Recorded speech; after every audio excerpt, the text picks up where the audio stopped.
That Movie Nut here with a review for Ghost Rider, the 2007 comic book film starring Nicolas Cage and Eva Mendes.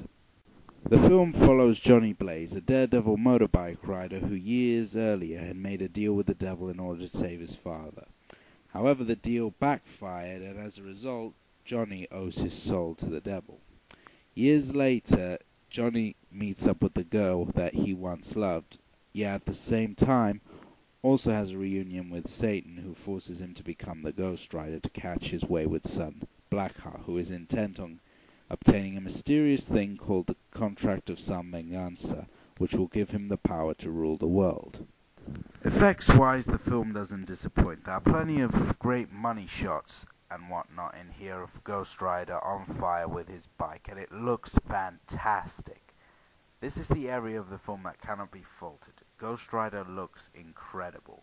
It's just so amazing to think that Skeleton on Fire could look so great on screen and not look stupid in the least. The penance stare effect is also brilliant and is really epic in a way. They made something that is technically just a Deus Ex Machina really awesome to look at.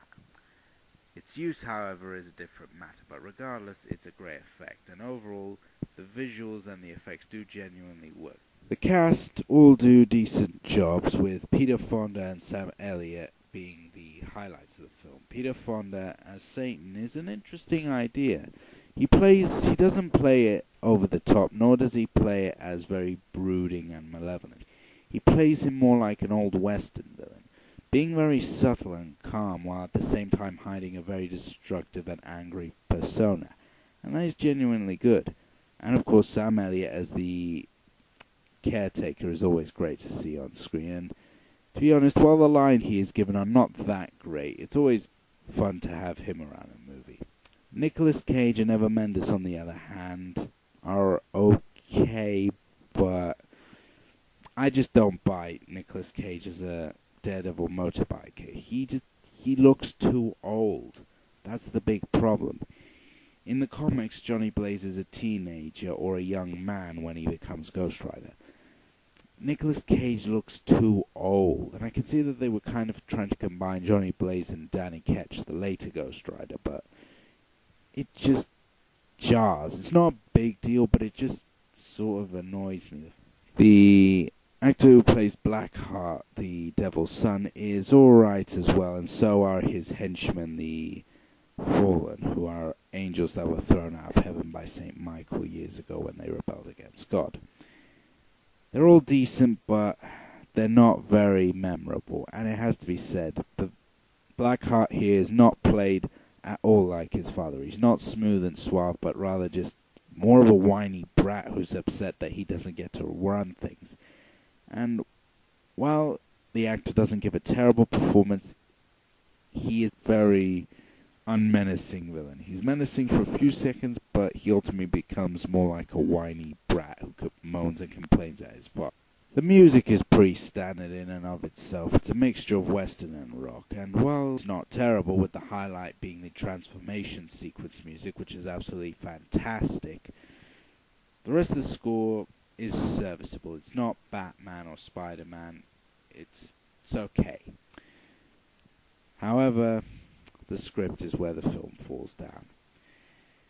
It's no secret that the film is extremely cheesy. In fact, let me sum it up this way. Imagine if Ed Wood directed a superhero film and had all the CGI technology of today. That's what Ghost Rider is. It might as well be called Ed Wood's Ghost Rider from Beyond the Grave.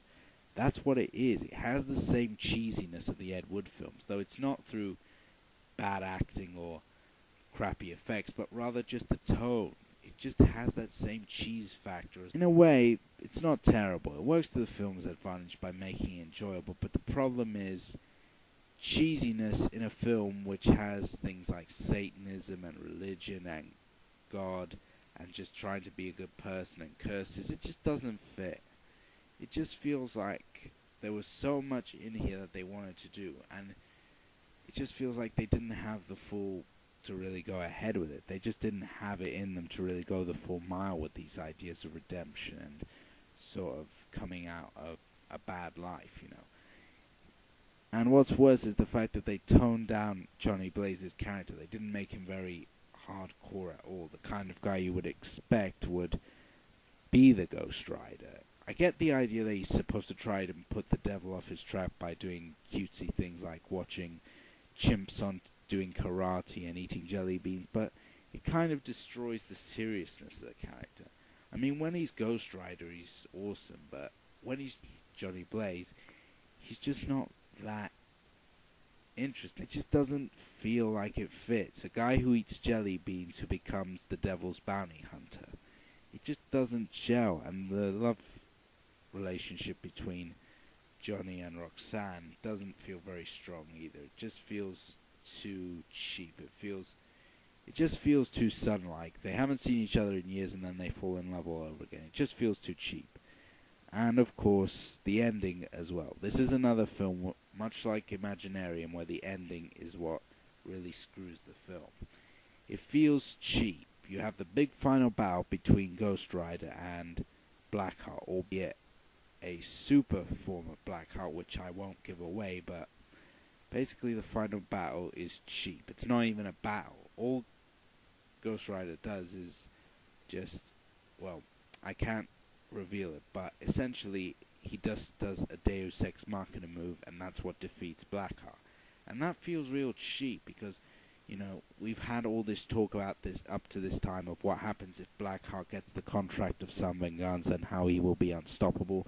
And when he finally gets it and gets all the power, he isn't anything that impressive. Like, you'd expect him to transform into a giant monster or some kind of unholy abomination, but he just gets red eyes and blue skin, and that's about it. He doesn't really sort of evolve in any way. He gets a creepier voice, but that's it. It's very anticlimactic. So now I give Ghost Rider a bronze star.